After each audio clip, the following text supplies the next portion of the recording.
नमो अरिहन्ताणम् नमो सिद्धाणम् नमो आयरीयाणम् नमो वज्रायाणम् नमो लोये सवसाहूणम्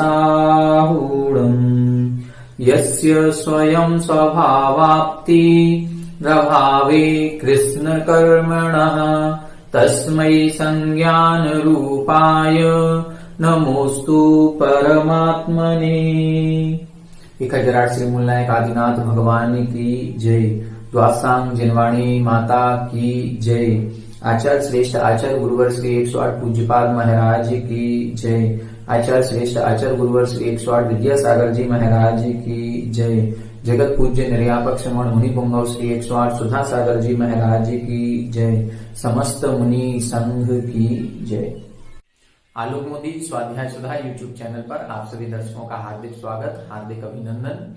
इष्टोपदेश ग्रंथराज के स्वाध्याय की श्रृंखला में आज इस ग्रंथ के समापन की अंतिम कक्षा अपन आज पढ़ेंगे, जिसमें इस ग्रंथ के जो कुल 51 श्लोक लिखे गए हैं उसमें अंत के 2 श्लोक 50वें और 51वें श्लोक का अर्थ अपन आज समझेंगे।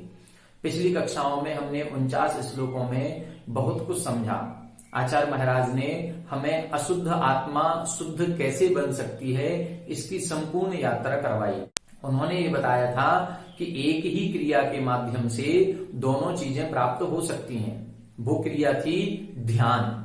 ध्यान के द्वारा दोनों प्राप्त हो सकते हैं, संसार भी और मोक्ष भी। आर्त ध्यान, रौद्र ध्यान ये संसार का कारण है, धर्म ध्यान, शुक्ल ध्यान ये मोक्ष का कारण है। जब आत्मा अपनी आत्मा में लीन होती है तब कर्मों की निर्जरा प्रारंभ होने लगती है। और इन्होंने स्पष्ट कहा कि आत्मध्यान कैसे करना चाहिए, आत्मध्यानी पुरुष की जो आत्मध्यानी योगी है उसकी कैसी परिणति होने लगती है, वो संसार को कैसा समझता है, वो विषय भोगों को कैसा समझता है, उसकी एकांत में रहने की रुचि जागृत होने लगती है। वो कुछ क्रियाएं करते हुए भी नहीं करता है। क्यों? क्योंकि वो अपनी आत्मा में लीन हो गया है। और ऐसा आत्मध्यानी जब शुभोपयोग की क्रियाओं से बाहर होकर के शुद्धोपयोग में लीन होता है तब उसको किसी परम आनंद की प्राप्ति होती है। और वो जो आनंद की प्राप्ति हुई है वही आनंद के द्वारा ही, उसी हर्ष भाव उत्साह के कारण से ही कर्मों की निर्जरा होने लगती है। हमने पिछली कक्षा में बताया था हम कोई भी धर्म क्रिया करते हैं, उस धर्म क्रिया के करने में पुण्य फल नहीं है। उस धर्म क्रिया को करते समय हमारे मन में हर्ष भाव कितना है, हम कितना हर्षित हो रहे हैं। जितना हम उत्साहित होंगे, जितना हर्ष भाव, जितना प्रसन्नता का भाव हमारे अंदर होगा, उस क्रिया का बहुमान उतना ज्यादा बढ़ेगा। और जितना ज्यादा उस क्रिया का बहुमान बढ़ता है, हर्ष भाव हमारे अंदर आता है, उस क्रिया का पुण्य फल भी उतना ही ज्यादा होता है। हमने बताया था दान सभी करते हैं, लेकिन दान करते समय यदि हर्ष भाव अंदर में है, अपनी जो धन संपत्ति है जिसको हमने बड़ी कठिनाई से कमाया उसको किसी मंदिर आदि में, किसी ट्रस्ट आदि को दान देते समय, किसी दूसरे को देते समय हर्ष भाव, आह्लाद का भाव आ रहा हो कि धन्य है, मैं धन्य हूं और मेरे ये रुपया पैसा धन्य है जो आज शुभ कार्य में लग रहा है। मैंने अपने जीवन के विषय भोगों के प्रति कितना खर्च नहीं किया, लेकिन आज मैं धन्य हूं जो मेरी कमाई हुई संपत्ति का कुछ भाग किसी के काम आ रहा है, परोपकार में लग रहा है। इससे जिन प्रतिमाएं विराजमान की जा रही हैं, जिन मंदिरों का निर्माण हो रहा है इत्यादि प्रकार से ये जो धन्य धन्य का भाव आता है, अपने आप को सौभाग्य, अपने आप को सराहने का भाव आता है, अपने आप में गर्व महसूस होता है। बस यही आनंद का भाव ही हमको भोग भूमि आदि, देवगति आदि का बंध कराता है। ये है पुण्य कर्म। दान दे मन हरस विसेखें, एह भव जस पर भव सुख देखें। तो इस भाव में भी यश की प्राप्ति होती है और पर भाव में भी सुख मिलता है। इसी तरह से यहां पर भी जब आत्मध्यान की क्रिया की जाती है, सभी शुभोपयोग की क्रियाओं से दूर होकर के आत्मा में लीन होती है और उस समय आत्मा के ध्यान में जो आनंद की प्राप्ति होती है, वह आनंद की प्राप्ति से ही कर्मों की निर्जरा होती है। और कर्मों की निर्जरा होते होते एक समय ऐसा आता है हमारी आत्मा कर्मों से रहित हो जाती है, मुक्त हो जाती है, अरिहंत सिद्ध अवस्था की प्राप्ति हो जाती है। तो इस प्रकार से सही मायने में तो ग्रंथ की समाप्ति 48 श्लोकों में ही उन्होंने कर दी। 49वें और 50वें श्लोक में तो उपसंहार कहा गया। अब हमको शिक्षा दे रहे हैं। 49वें श्लोक में बताया था कि जो मुमुक्षु हैं, जो अपनी आत्मा का कल्याण करना चाहते हैं, अपने आत्मा को इन कर्मों से मुक्त करना चाहते हैं, संसार से छुड़ा करके अतीन्द्रिय सुख की प्राप्ति करना चाहते हैं, उनको अब उस केवल ज्ञान के बारे में ही पूछना चाहिए, केवल ज्ञान को ही प्राप्त करने का लक्ष्य बनाना चाहिए और केवल ज्ञान का ही उठते बैठते सोते जागते उसका ही दर्शन करना चाहिए। मतलब केवल एक धारणा हमारी बननी चाहिए, एक लगन लग जानी चाहिए कि मुझे ये प्राप्त करना है। जैसे हमने बताया था, व्यापारी वर्ग जो होता है, व्यापारी वर्ग को एक लक्ष्य होता है, मुझे पैसे कमाना है। कैसे कमाना है, अब वो इस बात पे ज्यादा विचार नहीं करता। उसको दुकान खोलनी है तो सुबह 8 बजे से खुल करके रात को 8 बजे तक बिल्कुल बैठा रहेगा, 12 घंटे की पूरी ड्यूटी देगा। और यदि उसको ये कह दिया जाए 12 घंटे की ड्यूटी देने के बाद भी कि अभी 2 घंटे दुकान और खोल लो, कस्टमर आने वाले हैं, तो 2 घंटे और खोल लेगा। यदि व्यापारी से कह दिया जाए कि रात को 3 बजे से, मतलब सुबह में 3 बजे से लेकर के सुबह 5 बजे तक आपके कस्टमर ज्यादा आएंगे, तो व्यक्ति सुबह 3 बजे भी दुकान खोलने लग जाएगा। क्यों? क्योंकि उसका एकमात्र लक्ष्य है पैसे की कमाई होनी चाहिए, धन प्राप्ति होना चाहिए। तो धन जिस माध्यम से भी मिलेगा वो उसी की चर्चा करेगा। कैसे हम अपने व्यापार को और बढ़ाएं, कैसे हम इस व्यापार में वृद्धि करते हुए इनकम सोर्स और ज्यादा बढ़ा सकें, ये सारी चीजें उसके दिमाग में रहेंगी। तो जब एक व्यापारी अपने लक्ष्य के हिसाब से काम करता है, एक विद्यार्थी अपने लक्ष्य के हिसाब से काम करता है, तो हम मुमुक्षु हैं। मुमुक्षु का मतलब हमें मोक्ष प्राप्त करने की इच्छा है, हमें अपनी आत्मा का कल्याण करने की इच्छा है। तो हमें भी वो जो इच्छा है उसको लक्ष्य में बदलना होगा, और लक्ष्य में बदलते ही अपना इष्ट बनाते ही उस केवल ज्ञान को ही इष्ट बनाएं। अब केवल ज्ञान कैसे प्राप्त होगा, केवल ज्ञान प्राप्त करने का मार्ग क्या है, मोक्ष मार्ग कौन सा होता है, वो सम्यक दर्शन ज्ञान चारित्र ही मोक्ष का मार्ग है। ग्रंथों में पढ़ें, महाराजों से पूछें, जो उस मोक्ष मार्ग पर चल रहे हैं उनसे चर्चा करें। तो केवल उसी के बारे में चर्चा होनी चाहिए, उसी को अपना लक्ष्य बनाना चाहिए, और हमेशा केवल एक बात ध्यान में आनी चाहिए कि मुझे मोक्ष मार्ग पर चलना है, मैं मोक्ष मार्गी हूं। और अपने उस मोक्ष मार्ग पर चलते हुए अपनी हर एक क्रियाओं में पूर्ण सावधान होना है, और पूर्ण सावधान रहते हुए अपने आप को सौभाग्यशाली मानना है, हर स्वभाव से करना है। मुनि बनने के बाद केशलोंच करते हुए दुख का अनुभव नहीं होना चाहिए, हर्ष का अनुभव होना चाहिए। मैं धन्य हूं, मेरी पर्याय धन्य है जो आज मैंने ऐसे मुनि पद को प्राप्त किया। हम लोग व्रत प्रतिमाएं ले लें तो अपनी पर्याय को सराहें कि हम बड़े बड़े सौभाग्यशाली हैं जो तरस पर्याय मिली, तरस पर्याय में भी मनुष्य पर्याय मिली, मनुष्य पर्याय में भी उत्तम कुल मिला, उत्तम कुल में भी अच्छी आयु मिली, अच्छी संगति मिली, सब सच्चे देवसास गुरु का सानिध्य मिला, जिनवाणी का सुनना मिला। ये सारी चीजें दुर्लभतम दुर्लभ है। 3 शब्द कहे गए हैं, दुर्लभ, महादुर्लभ, अति महादुर्लभ।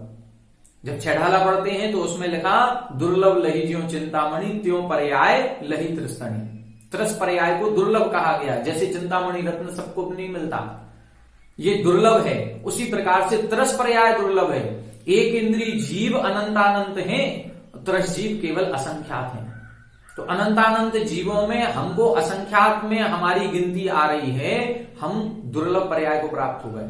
अब उस त्रस पर्याय में भी अब महादुर्लभ क्या है, धारा, मनुष्य तन, महादुर्लभ, सुकुल, आयु, निरोगिता, श्री जैनवाणी, तत्व ज्ञानी, भई विषय प्रयोगिता।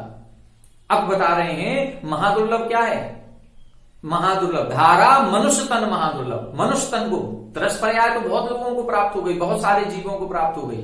नारगी भी त्रस है, त्रियंच भी त्रस है, तो त्रस पर्याय से मतलब नहीं है। धारा, मनुष्य तन, मनुष्य पर्याय मिलना ये महादुर्लभ है। सुकुल, उत्तम कुल मिलना, आयु मिलना, निरोगी शरीर मिलना, ये सारी की सारी चीजें महादुर्लभ। और अति महादुर्लभ क्या कहा गया, अति महादुर्लभ त्याग विषय कसाय जो तप आदरे, ये है अति महादुर्लभ। सब जिनवाणी का सुनना मिल रहा है, आयु मिल गई है, सब कुछ मिल गया, ये तो हमको भी मिल गया, हम सबको प्राप्त हो गया। लेकिन अभी अब अति महादुर्लभ पने की ओर दृष्टि करनी है। अति महादुर्लभ है त्याग विषय कसाय। बस विषय कसाय नहीं छूटे हमारे। मनुष्य पर्याय भी ऐसा नहीं है कि पहली बार मिली है, अनंतों बार हमको मनुष्य पर्याय मिल गई, अनंतों बार हम मुनि भी बने हैं, लेकिन वो जो परिणाम अंतरंग में आना चाहिए वो परिणाम नहीं आया। तो वो विषय कसायों का त्याग करें, तप को आदर सहित ग्रहण करें। बस ये काम हो जाएगा, तब हमारा नरभव अनुपम कनक घर पर मणिमयी कल साधन है। फिर ये जो नरभव है हमारा, ये अनुपम महल के समान है। और कैसा? कनक यानी स्वर्ण महल के समान। अब स्वर्ण मंदिर जब बनेगा तो उस मंदिर पर कलसा कौन सा रखा जाएगा? कलसा रखा जाएगा रत्नों का।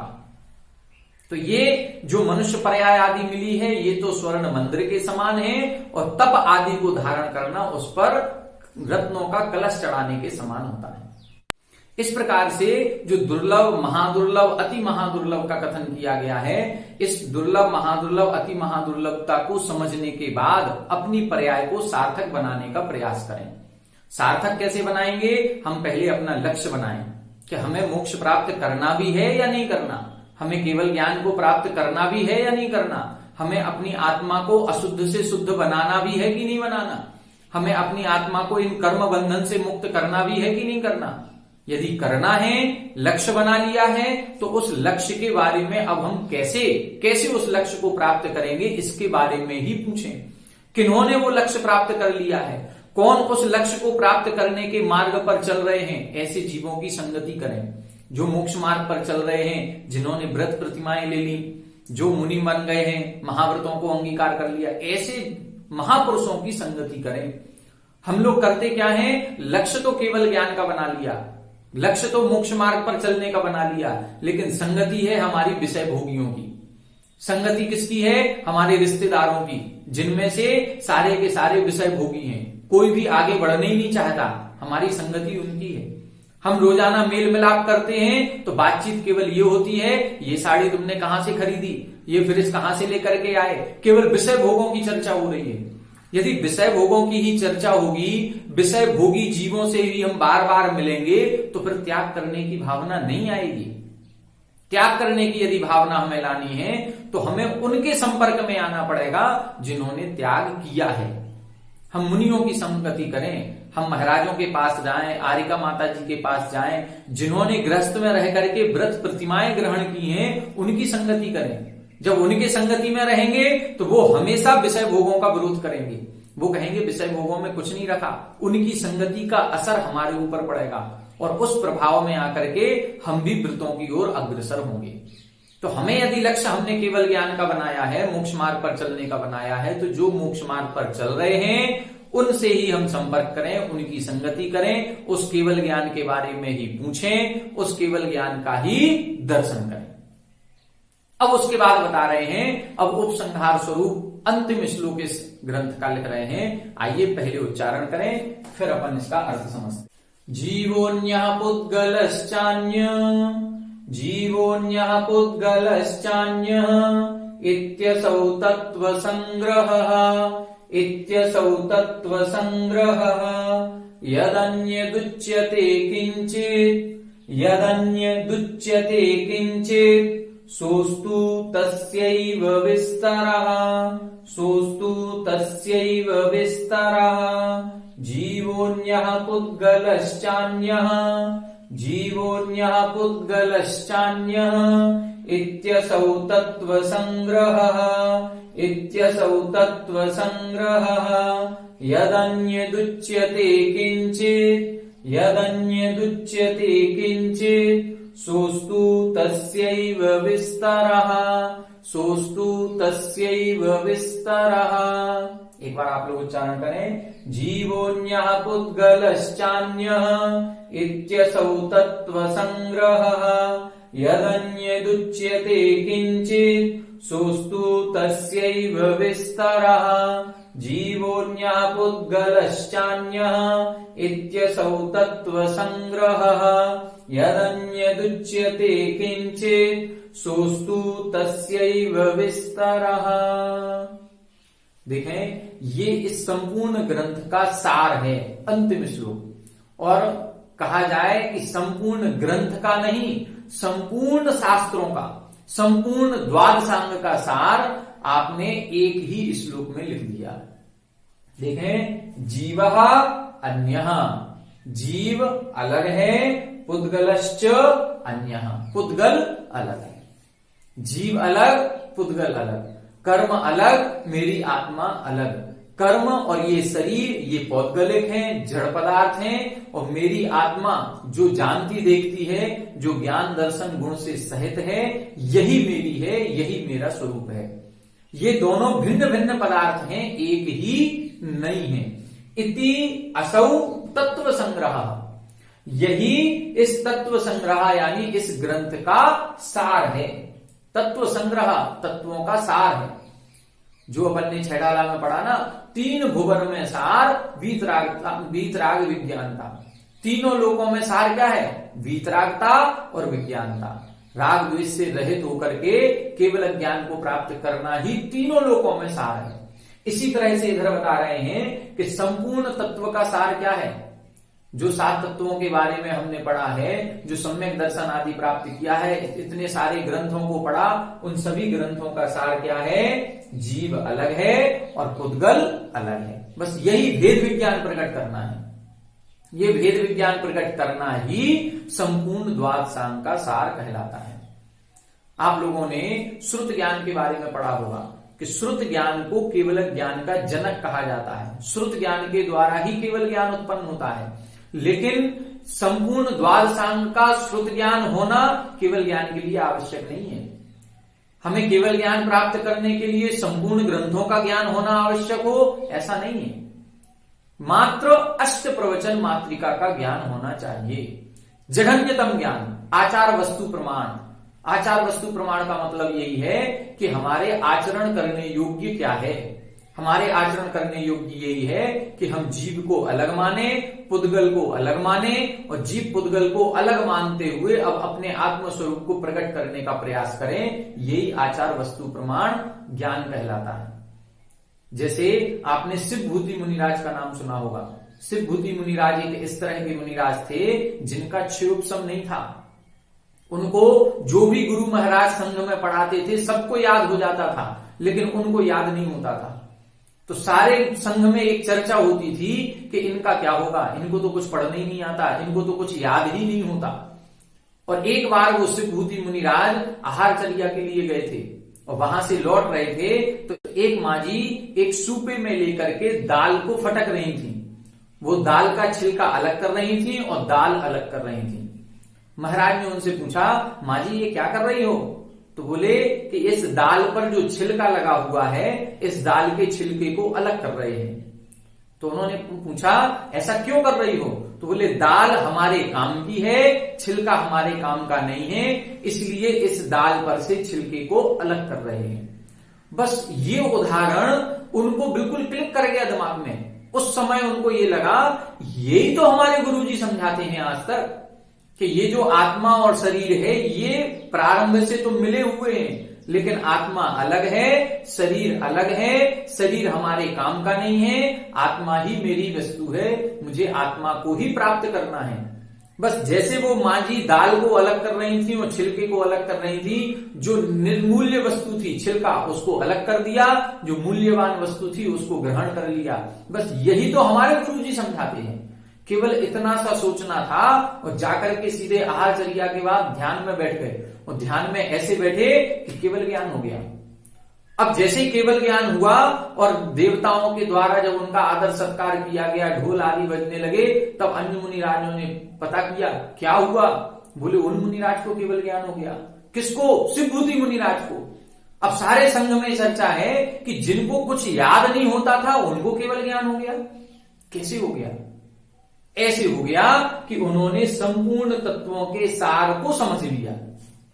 हम सभी लोग केवल ग्रंथ पढ़ने में लगे हैं। इष्टोपदेश पढ़ लो, रत्नकर्णक श्रावकाचार पढ़ लो, तत्वासूत्र जी पढ़ लो, द्रव संग्रह पढ़ लो, केवल ग्रंथों को पढ़ रहे हैं। लेकिन ग्रंथों को ज्यादा पढ़ने से सार नहीं है, ग्रंथों का सार पढ़ने में सार है। ग्रंथों का सार क्या है? ग्रंथों का सार ये है, जीव अलग है और पुद्गल अलग है। बस इन दोनों के भेद विज्ञान को यदि हम समझ गए तो हमारा कल्याण हो जाएगा। तो क्या लिखा, जीव अलग पुद्गल अलग इति असौ तत्व संग्रह, यही इस ग्रंथ का सार है। और क्या लिखा, यत अन्यत उच्यते किंचित, यदन्य लिखा है तो दा में से आ निकलेगा, यत फिर अन्यत फिर उच्यते, तो यत अन्यत उच्यते किंचित, यत यानी जो कुछ भी, अन्यत इसके अलावा, जीव अलग है पुद्गल अलग है, इसके अलावा जो कुछ भी उच्यते कहा जाता है, किंचित यानी कुछ भी, यत किंचित अन्यत उच्यते, जो कुछ भी अन्यत उच्यते इसके अलावा कहा जाता है, सो अस्तु तस्य एव विस्तरः, वह इसका ही विस्तार है।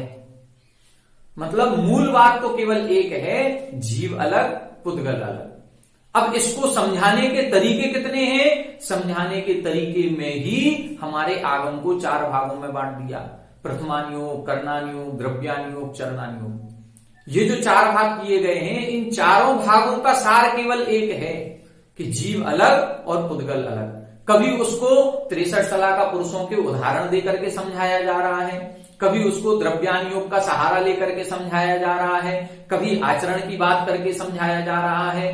कहीं ना कहीं समझाने की बात केवल एक है, जीव अलग पुद्गल अलग, जीव जुदा पुद्गल जुदा, ये दोनों अलग अलग हैं। केवल इसी बात को समझाने के लिए आचार्य पूज्यपाद महाराज ने 50 श्लोक लिखे। तो 49 श्लोक तो केवल समझाने के लिए हैं, मूल बात तो 50वें श्लोक में आई है कि जीव अलग है पुद्गल अलग है। बस इसी को समझाने के लिए 49 श्लोक लिखे गए। कुंद आचार्य महाराज ने समयसार, प्रवचनसार, 450 गाथाओं जितना ऐसे विशाल महान ग्रंथों को लिख दिया। केवल समझाना क्या है, यही बात कि जीव अलग पुद्गल अलग, हमारी आत्मा अलग है और हमारी आत्मा कर्म बंधन से सहित होने के कारण ही संसार में घूम रही है। अब इसका ये विचार करना है कि ये कर्म अलग है, ये शरीर अलग है, ये मेरी आत्मा का स्वभाव नहीं है। केवल इस बात को समझाने के लिए इतना विस्तार किया गया है। यत अन्यत किंचित उच्यते, जो कुछ भी अन्यत उच्यते इसके अलावा कहा जाता है, सा अस्तु वह है, क्या, तस्य एव विस्तारः, उसका ही विस्तार है। ठीक है, जैसे रामायण आपने पढ़ी होगी, तो रामायण में क्या हुआ, रामायण में रामचंद्र जी ने रावण को मारा। क्यों मारा, क्योंकि रामचंद्र जी की जो पत्नी थी सीता जी थी, उस सीता जी का हरण रावण ने किया, तो राम ने रावण का वध किया। बस इतनी सी कहानी है केवल। किसी ने लिखा है, राम और रावण दो जन्ना, इनने उनकी नार हरी, सो उनने इनको मारना। क्या लिखा, राम और रावण दो जन्ना, इनने उनकी नार हरी, सो उनने इनको मारना। इतनी सी तो काथन्ना, और तुलसी लिख गए पोथन्ना। कथा कितनी सी है, केवल इतनी सी। और तुलसीदास जी कितना लिख गए, पोथन्ना, यानी इतना बड़ा ग्रंथ लिख करके गए। समझाना क्या था, समझाना केवल इतना ही था कि राम और रावण एक अच्छाई और एक बुराई, बस राम और रावण दो जन थे। इसी प्रकार से हमारी आत्मा के साथ है। इसी प्रकार से इस ग्रंथों का भी सार लिखा है, जीव और पुद्गल दो जन्ना, इसमें होता है रसवन्ना, इसमें होता है ज्ञान चेतन्ना। इतनी सी तो काथन्ना, और आचार्य लिख गए पोथन्ना। तो यहां पर भी इसी प्रकार से कहा जा सकता है कि जीव और पुद्गल ये दो ही पदार्थ हैं। जीव में ज्ञान और चेतना पाई जाती है, पुद्गल में रस और वर्ण पाया जाता है। बस केवल इतना सा ही कथन है। इसी को समझाने के लिए इतना सारा कथन किया जाता है। जितना भी प्रथमानुयोग की कहानियां देखें, प्रथमानुयोग के जितने भी कथानक हैं, उन सारे कथानकों में पहले राजा का कितना विस्तार किया जाता है, इन राजा का वैभव कितना था, उनके राजा के शारीरिक वर्णन, उनका सौंदर्य कितना था, उनके ऐश्वर्य वैभव की चर्चा करेंगे 50-100 पेजों में, और फिर उसके बाद 2 पेजों में उसके सार की बात कहेंगे कि ऐसे वैभव को, ऐसा सुंदर शरीर होने के बाद भी ऐसे सारे विषय भोगों को उन्होंने छोड़ करके वैराग्य को धारण किया। बस ये वैराग्य की महत्ता दिखानी है। तो वैराग्य की महत्ता दिखाने के लिए उस सारी चीजों को बताया कि जब उनके पास इतना वैभव था, इतना अच्छा शरीर था, सारे सुख सुविधाएं थी, जब उन्होंने छोड़ दिया तो हमारे पास तो कुछ भी नहीं है। जब तीर्थंकर सरीके संसार का त्याग कर रहे हैं, जो संसार विषय सुख होता तीर्थंकर क्यों त्यागे? यदि संसार में सुख होता तो तीर्थंकर क्यों त्याग करते? तो ये 63 सलाका पुरुषों का जो कथानक है, उनके कथानक को पढ़ने से हमें ये ज्ञान होता है कि हमारे पूर्वजों ने भी इस संसार का त्याग किया है। ये शरीर अलग है, आत्मा अलग है, उन्होंने इनको आत्मा को प्राप्त करने के लिए प्रयास किया है, तो हमें भी अपने आत्म तत्व को प्राप्त करने के लिए प्रयास करना चाहिए। एक श्लोक और देखेंगे जो आज की कक्षा का अंतिम श्लोक है, और ये जो ग्रंथ की अंत में प्रशस्ति लिखी जाती है वो प्रशस्ति है कि ग्रंथ समाप्ति में इस ग्रंथ को पढ़ने का फल क्या होगा। वो फल इस ग्रंथ के पढ़ने का अगले श्लोक में बता रहे हैं। आइए समझते हैं अगला श्लोक। आइए देखें आज की कक्षा का और इस ग्रंथ का अंतिम श्लोक। पहले इसका उच्चारण करें, फिर इसका अर्थ समझते हैं। इष्टोपदेशमिति सम्यगधीत्य धीमान् मानापमान समतां स्वमताद्वितन्य मुक्ताग्रहो विनिवसन् सजनेव नेवा मुक्तिश्रियं निरुपमामुपयाति भव्या। इष्टोपदेशमिति सम्यगधीत्य धीमान् मानापमान समतां स्वमताद्वितन्य मुक्ताग्रहो विनिवसन् सजनेव नेवा मुक्तिश्रियं निरुपमामुपयाति भव्या। एक बार आप लोग पढ़ें। इष्टोपदेशमिति सम्यगधीत्य धीमान् मानापमान समतां स्वमताद्वितन्य मुक्ताग्रहो विनिवसन् सजनेव नेवा मुक्तिश्रियं निरुपमामुपयाति भव्या। देखें, यहां ग्रंथ का फल बता रहे हैं। संपूर्ण ग्रंथ का जो वर्णन कर दिया, अब आचार्य महाराज कह रहे हैं कि इस ग्रंथ को पढ़ने का फल क्या है और वो फल किसको प्राप्त होगा। उस ग्रंथ को पढ़ने के बाद हमारी क्रियाओं में क्या अंतर आना चाहिए। यदि वो क्रियाओं में अंतर आता है तो वह जीव क्या फल प्राप्त करेगा। देखें, यहां लिख रहे हैं धीमान। धीमान का मतलब बुद्धिमान पुरुष।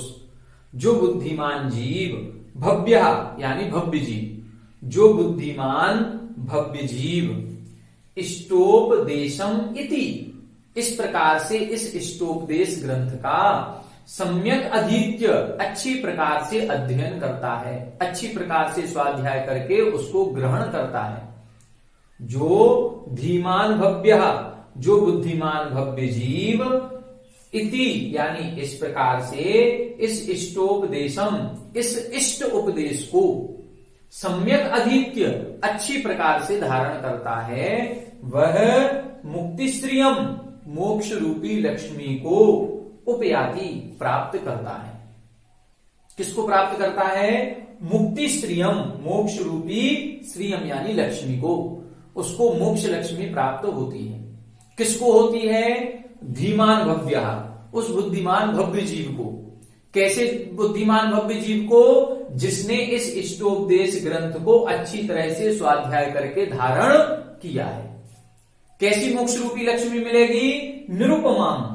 निरुपमाम का मतलब उसकी उपमा नहीं दी जा सकती, ऐसी, ऐसा मोक्ष सुख मिलेगा जो संसार में है ही नहीं। सांसारिक सुख तो इंद्रिय सुख वाला है, यहां अतीन्द्रिय सुख मिलेगा, यहां निराकुलता वाला सुख मिलेगा। संसार में तो आकुलता ही आकुलता है। तो ऐसे निरुपमाम, उपमा से रहित मोक्ष रूपी सुख को प्राप्त करता है।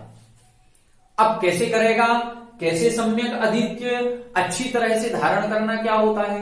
अच्छी तरह से धारण करने का मतलब है कि अब जो धारण करेगा उसकी बुद्धि कैसी हो जाएगी, उसकी क्रियाओं में क्या अंतर आएगा?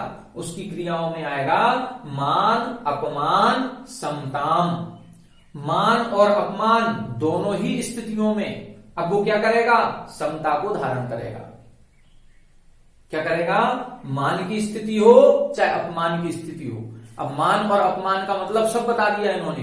पुण्य का फल होगा तो उसमें खुश नहीं होगा, हर्ष भाव नहीं करेगा, राग भाव नहीं करेगा, और पाप का उदय आएगा तो द्वेष बुद्धि नहीं करेगा, दुखी नहीं होगा।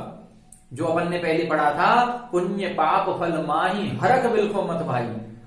पुण्य और पाप के फल में हर्ष और विषाद नहीं करना चाहिए, और हम लोग अभी तक यही करते आ रहे हैं। शुभ अशुभ बंद के फल मझार, रति अरति करे निज पद विसार। शुभ बंद के फल में राग करते हैं, अशुभ बंद के फल में द्वेष करते हैं। तो अभी तक हम लोग ये करते आ रहे थे, लेकिन अब हमने इष्टोपदेश ग्रंथ पढ़ लिया है और इसको अच्छी तरह से पढ़ा है, तो अब हमें पुण्य के फल में राग नहीं करना है और पाप के फल में द्वेष नहीं करना है।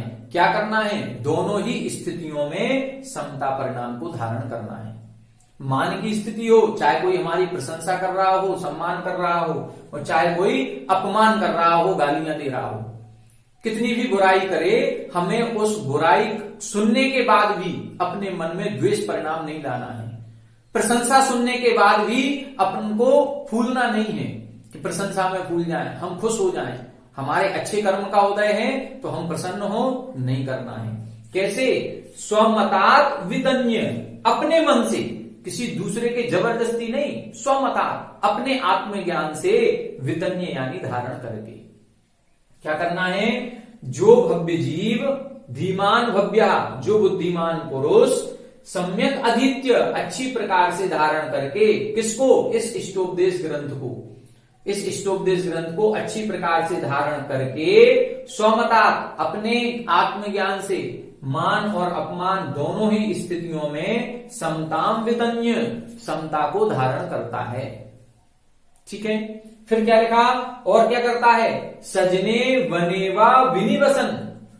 अब कहां रहना है उसको? सजने, सजने का मतलब है नगर परिवार के साथ, अपने परिवार के साथ रहें। सजने नगर में रहें अथवा वने जंगल में रहें, कहीं भी रहें। गृहस्थ में रह रहे हैं तो भी, और यदि हमने गृहस्थी छोड़ दी है, मुनि बन गए हैं तो भी क्या करना है? विनिवसन, रहते हुए कहीं भी रहें, हमें मान और अपमान दोनों स्थितियों में समता परिणाम रखना है। मुनि बनने के बाद भी मान अपमान की स्थितियां बनेंगी, और गृहस्थ रहते हैं तो गृहस्थी में तो होती ही होती हैं। तो दोनों ही अवस्थाओं में, चाहे हम सजने जन लोगों के साथ रहें, नगर आदि में रहें, चाहे वन में रहें, जंगल में चले जाएं, संन्यास धारण कर लें। क्या? मुक्त आग्रहो, हमारी जो पुरानी धारणाएं बनी हुई हैं, उन पुरानी धारणाओं को छोड़ करके, पहले हम पुरानी धारणाओं को छोड़ें। पुरानी धारणा क्या है? क्रोध, मान, माया, लोभ की, जो हमारे विकारी परिणाम हैं, जो एक दूसरे से राग द्वेष हमने पहले किया है, सबसे क्षमा याचना करें, राग द्वेष परिणाम को छोड़ें। इन सारे राग द्वेष परिणामों को छोड़ते हुए अब चाहे नगर में रहें, चाहे जंगल में रहें, चाहे मान की स्थिति हो, चाहे अपमान की स्थिति हो, जो व्यक्ति इन सभी परिस्थितियों में समता परिणाम को धारण करता है, वह जीव मुक्ति श्रियम निरुपमाम उपयाति। निरुपमाम मुक्ति श्रियम, उपमा से रहित, उसकी उपमा नहीं दी जा सकती, ऐसी अनमोल, जिसका कोई मोल नहीं है। अनर्घ पद, अनर्घ पद किसे कहते हैं? जिसका कोई अर्घ नहीं, अर्घ का मतलब मोल, कीमत, जिसकी कोई कीमत नहीं है, ऐसे कीमती अनमोल मुक्ति श्रियम, मोक्ष रूपी लक्ष्मी को उपयाति यानी प्राप्त करता है। ये इष्टोपदेश ग्रंथ को पढ़ने का फल है। लेकिन इष्टोपदेश ग्रंथ पढ़ने के बाद कैसी विचारधारा होनी चाहिए, ये भी समझ लें। हम सोचेंगे हमने इष्टोपदेश पढ़ लिया है, अब हमें मोक्ष रूपी लक्ष्मी मिल जाएगी, तो संभव नहीं है। क्यों संभव नहीं है? क्योंकि इष्टोपदेश ग्रंथ पढ़ने के बाद क्या हमारी विचारधारा में ये परिवर्तन आया है या नहीं आया?